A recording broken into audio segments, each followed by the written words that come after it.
Chères auditrices et auditeurs de la radio Wadata, pour ce qui est de l'essentiel de l'actualité qui a été traitée cette semaine par les journaux, nous débutons avec le journal Le Courrier qui, dans sa publication du jeudi 24 mars, a écrit « Professionnalisation de la mendicité, l'exception nigérienne ». Selon ce journal, un reportage de nos confrères sénégalais sur des mendiants d'origine nigérienne à Dakar a fortement ébranlé la fierté de nos compatriotes. Des réactions scandalisées, des tentatives malheureuses de justification et de colériques propositions pour laver l'honneur ont fusé de partout. Le courrier de poursuivre en relevant que dans ce brouhaha, seule la réflexion de Hamadou du parti politique Doubara semble digne d'intérêt. Il conseille d'aller au-delà de l'indignation. La mendicité a certes toujours existé au Niger. Que les défenseurs de la gouvernance actuelle se tranquillisent. Cette pratique n'est pas née sous la Renaissance. Pour sa part, l'hebdomadaire Niger Inter, dans sa parution du 22 mars, écrit ce qui suit. Loin de la mendicité classique qui du reste condamnée par l'islam, ce phénomène est en réalité un véritable business qui dégrade l'image de ceux qui s'y adonnent et celle de l'État. Ces supposés mendiants qui prétendent avoir fui la pauvreté et la misère ne sont en vérité ni pauvres ni misérables. Il suffit juste de prendre en compte ce qu'ils déboursent pour faire le trajet. Mieux, ils viennent des zones paisibles et propices tant à l'agriculture qu'à l'élevage. Quant au quotidien La Nation, il propose à sa une du jeudi 24 mars le gouvernement en guerre contre la mendicité.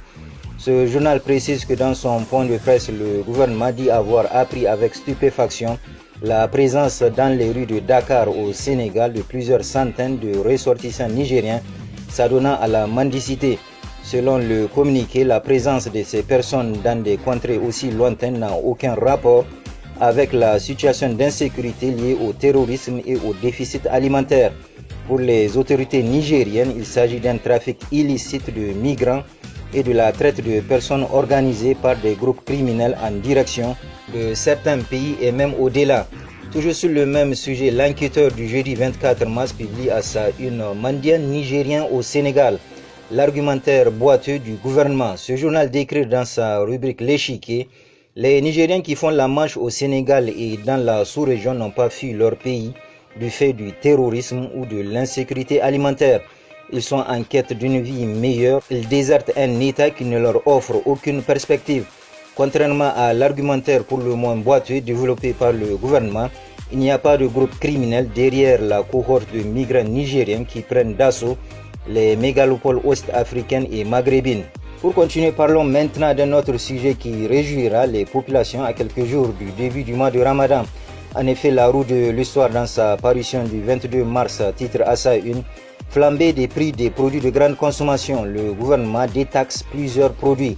La roue de l'histoire décrire avec le dénouement du débarquement des bateaux au port de Cotonou et les autres mesures prises par le gouvernement. Le président de la Chambre de commerce d'affirmer que les prix des produits de grande consommation vont bientôt se stabiliser, voire même baisser dans les prochains jours. Abondant dans le même sens, le journal Le Hérisson du 24 mars propose à sa une accessibilité des produits de première nécessité. Le gouvernement lance la balle dans le camp des commerçants.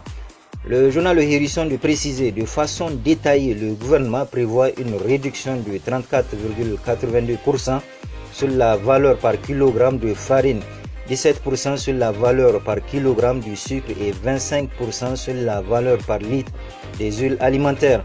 De son côté, on peut lire dans l'enquêteur du mardi 22 mars, dans sa rubrique Vue du perchoir, le gouvernement a joué sa partition permettant de contenir, voire de réduire les prix de produits alimentaires de grande consommation. Reste celle des opérateurs économiques qui doivent aussi jouer franc jeu, respecter leur engagement à la lettre. D'un sujet à un autre, on trouve dans l'actualité de cette semaine cette opération de police qui a permis d'arrêter des faussaires. C'est ainsi que le journal La Flamme titre à la une de sa parution du 24 mars « Saisie de faux billets, les banques doivent revoir les salaires des agents ».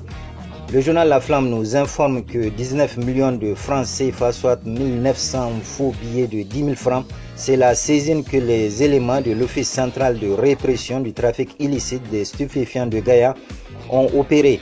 Après l'interception du colis, les enquêteurs ont poursuivi leur investigation à Niamey et ont pu interpeller 2 individus de nationalité nigérienne, dont un employé de la Banque Atlantique qui a en sa possession un chèque de 10 milliards de francs CFA. Le journal La Flamme de poser cette question: comment en est-on arrivé là? Selon ce journal, beaucoup d'observateurs sont étonnés de voir un employé de banque, lui qui est en principe très bien rémunéré, se laisser embarquer dans une telle aventure. Et ce que nous apprenons par la suite est tout simplement surprenant. En effet, certains agents ne font pas partie du personnel permanent. Ils ont été placés par des sociétés sous-traitantes qui en retour leur offrent et imposent des miettes de salaire en deçà des montants dignes des travailleurs de banque. Sur cette affaire, l'enquêteur dans sa publication du lundi 21 mars écrit dans ses colonnes: s'il est facile de retraiter facilement les fonds générés par des activités criminelles auprès d'une institution particulière, soit parce que ses salariés ont été corrompus ou parce que l'institution ferme les yeux sur la nature criminelle de ces fonds, l'institution risque de se trouver entraînée dans une complicité active avec les criminels au point de devenir une composante du réseau criminel lui-même. Sur un tout autre plan, le journal La Flamme titre à sa une du 24 mars: au Mali, la junte tue sous silence les malpensants. Ce journal pose cette question: la junte au Mali, dirigée par le colonel Assimi Goïta, serait-elle en train d'éliminer tous ceux qui refusent de la suivre dans son projet de s'éterniser au pouvoir contre tous les principes démocratiques et la charte de la CEDEAO? Le journal La Flamme de poursuivre cette question mérite d'être posée en analysant les conditions dans lesquelles est décédé l'ancien Premier ministre Soumaïla Boubaye Maïga. Réagissant sur les propos de Bazoum suite au décès de Soumaïla Boubaye Maïga, Dr Souley Hadji dira dans l'enquêteur du mercredi 23 mars ce qui suit. Relativement au décès de Soumaïla Boubaye Maïga, on peut juste comprendre la réaction ulcérée du président Bazoum, le défunt étant un ami politique de longue date de son parti. Pour autant, un homme d'État doit savoir garder son sang-froid et tenter d'apprécier froidement la situation. Les réactions épidermiques n'ont dès lors plus lieu d'être, d'autant plus que de sa posture de président de la République, il est censé parler au nom du peuple. Ici s'achève cette revue de presse en espérant vous retrouver la semaine prochaine.